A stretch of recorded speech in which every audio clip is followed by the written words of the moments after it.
So, Sarah, maybe it's because I was on a plane earlier today, but I think of this as the market's changing engines while flying at a high altitude. What do I mean by that? We were a liquidity-driven market. We are becoming more a fundamentally driven market. That's good news over the long term, but we'll inevitably have lots of turbulence in the short term. And it's not simple fundamentals. This is in the midst of big divergence in growth and policy among advanced economies. So it's not surprising to me that we're seeing this. The only question is, why did it take so long? But it's not surprising me at all. Mohamed, earlier in the week, you said the IMF was too bearish when it downgraded global growth. So do you remain as optimistic as ever on the outlook for growth, particularly in the US? And if so, is this just a temporary pullback? So I do. I think the U.S. will be a 3% growth economy both this year and next year. The IMF has us at 2.9 and 2.5. But I also said, if you remember, that they were too optimistic away from the U.S. And that speaks to this key issue of divergence. When you get such divergent growth rates and policies, you start stretching markets. Remember, only yesterday, the yield differential between the 10-year Treasury and the 10-year bond was 270 basis points. That's enormous. So there's a lot of stress going on in the context of the U.S. picking up momentum and the rest of the world decelerating. What about this move in bond yields, Mohamed? How severe does it look to you? And do you expect it to continue, given the economic backdrop and what the Fed is doing? Yes, it's not going to be linear, but I would expect higher yields, and I would expect a steeper curve.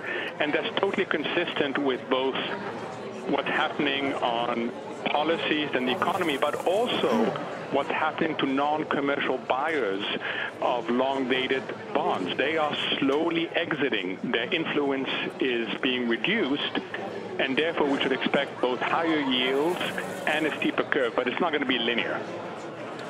Mohamed, we got a comment from the White House that said the fundamental growth in the U.S. is still fantastic. This is just a one-day market move, and people shouldn't be worried about it. I'm paraphrasing that, of course. What will the Chinese reaction be when they see this type of share price decline? Does this even the playing field in terms of the negotiations between the U.S. and China? Even is a strong word, Wilfred. I think what this does is it makes the Chinese say, well, it's about time. Our markets have been really beaten up when all this trade war rhetoric started. The U.S. was holding in. Finally, the U.S. is starting to react. So I think they're going to see this as somewhat better for them, but I don't think it fundamentally changes where each country stands in terms of negotiation. Mohamed, the bears would say, they would argue with you and say, look, the fiscal stimulus can't go on forever, and the feel-good effect is going to wear off. The Fed is raising interest rates, which it typically does in a healthy economy, but that can also kill the bull market and the economy and lead to recession. We're heading into a trade war. Tensions have only escalated with China, tariffs on both sides, and cost pressures are rising for corporations. This is all starting to manifest itself in corporate America. So what's the main argument there? So I would say to them, you have to distinguish between the baseline and the risk scenarios. Yes, there are lots of risks. You could get a policy mistake by the Fed. You could get a market accident whereby the technicals take hold of this market. And yes, we may end up in a trade war. I've put that probability at 25%. That's a meaningful probability for such a big event. However, if you look at the baseline, there's something striking going on about the U.S. It's not just about fiscal.